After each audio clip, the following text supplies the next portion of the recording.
எல்லாருக்கும் வணக்கம். இன்றைக்கி நம்ம செட்டிநாட்டு சமையலில் என்ன பார்க்க போகிறோம்னா ரொம்ப சத்தான ஒரு ரெசிபி தான் பண்ண போகிறோம். முருங்கைக்கீரையை வச்சு முட்டை கிரேவி ரொம்ப நல்லாயிருக்கும், ரொம்ப ஹெல்த்தியானதும் கூட. இந்த கீரையெல்லாம் சாப்பிடாத குழந்தைங்களுக்கு இந்த மாதிரியெல்லாம் நீங்கள் செஞ்சு கொடுத்தீங்கன்னா முட்டை சாப்பிட்ட மாதிரி இருக்கும், கீரை சாப்பிட்ட மாதிரி இருக்கும், டேஸ்ட்டும் ரொம்ப நல்லாயிருக்கும். இன்றைக்கி அதுதான் செய்ய போகிறேன். வாங்க அது எப்படி செய்கிறது அப்படிங்கிறது வீடியோக்குள்ளே போய் பார்க்கலாம்.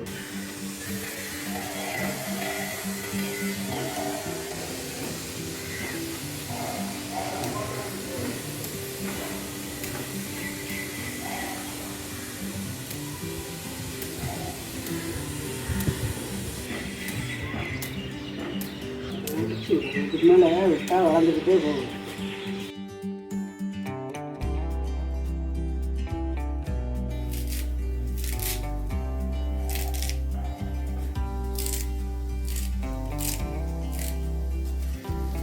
கீரையை நல்லா உருவி எடுத்தாச்சு, முருங்கைக்கீரையை. இப்போ இதை நல்லா அலசி மிக்சியில் போட்டு ஒரு அடி அடிச்சுக்கலாம்.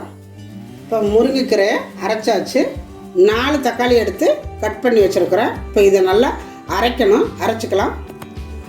வடைச்சட்டி அடுப்பில் வச்சுருக்கிறேன். எண்ணெய் விட்டுக்கலாம். 17 முட்டை எடுத்து வேக வச்சு தோலை உரித்து வச்சுருக்கிறேன். இப்போ இங்கே எண்ணெய் காஞ்சிட்டு இருக்குது. எண்ணெய் காஞ்சோன்னா கொஞ்சம் போல் மிளகாத்தூள், கொஞ்சம் போல் மஞ்சத்தூள்,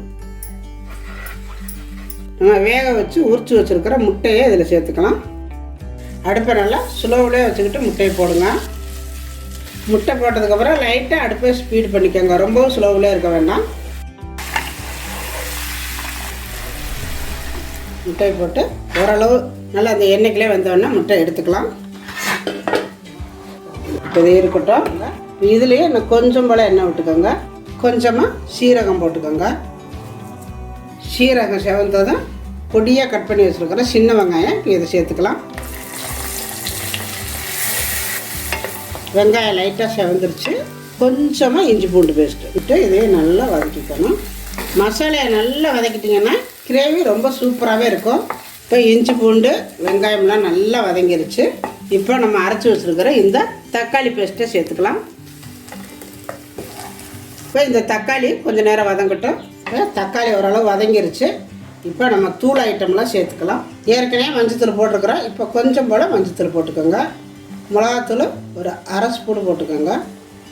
சீரகத்தூள் 1 ஸ்பூனு, மல்லித்தூள் 1 ஸ்பூனு நல்லா வதக்கி விட்டுக்கலாம்.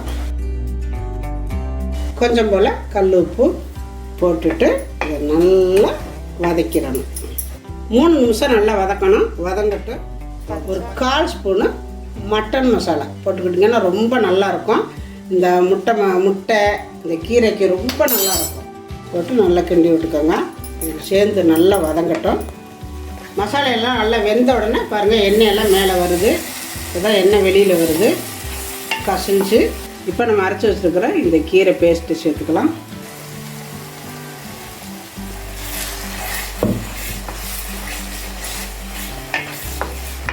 நல்லா இதில் சேர்ந்து இந்த கீரை மசாலையெல்லாம் சேர்ந்து நல்லா வதங்கணும். ஒரு 5 நிமிஷம் நல்லா வதங்கட்டும். இப்போ பாருங்கள் கீரை மசாலையெல்லாம் சேர்ந்து நல்லா வதங்கிருச்சு. இதில் சேர்த்துக்கலாம். மெதுவாக முட்டையெல்லாம் உடஞ்சி போயிடாமல் இப்படி கிளறி விடுங்க. இதில் கொஞ்சம் தண்ணி ஊற்றி கழுவி விடுங்க.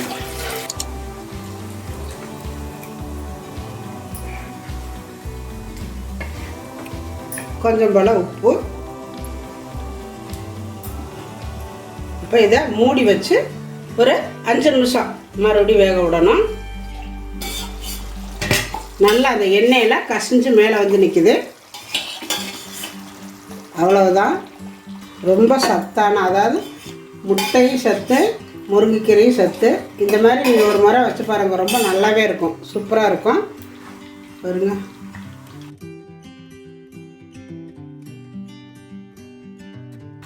இந்த மாதிரி இருக்கணும். இது வந்து இட்லி, தோசை, சாப்பாடு எதுக்கு வேணாலும் தொட்டு சாப்பிடலாம், அவ்வளோ அருமையாக இருக்கும். பாருங்கள் ரொம்ப அருமையாக வந்திருக்குது. இட்லி, தோசை, சாப்பாடு, சப்பாத்தி, நம்ம எதுக்கு வேணாலும் தொட்டு சாப்பிட்டுக்கலாங்க. ரொம்ப அருமையாக இருக்கும். அதாவது நம்ம கீரை போட்ட மாதிரியெல்லாம் தெரியவே தெரியாது. நீங்கள் சாப்பாட்டில் வச்சு சாப்பிட்டு பாருங்கள், ரொம்ப அருமையாக இருக்கும். இதே மாதிரி நீங்களும் செஞ்சு பாருங்கள். உங்கள் வீட்டில் செஞ்சு பார்த்துட்டு எப்படி வந்துச்சு அப்படிங்கிறத எனக்கு கமெண்ட்டில் சொல்லுங்கள். இந்த வீடியோ பிடிச்சிருந்தா லைக் பண்ணுங்கள், ஷேர் பண்ணுங்கள். செட்டிநாடு சமையலுக்கு சப்ஸ்கிரைப் பண்ணுங்கள். நன்றி. வாழ்க வளமுடன்.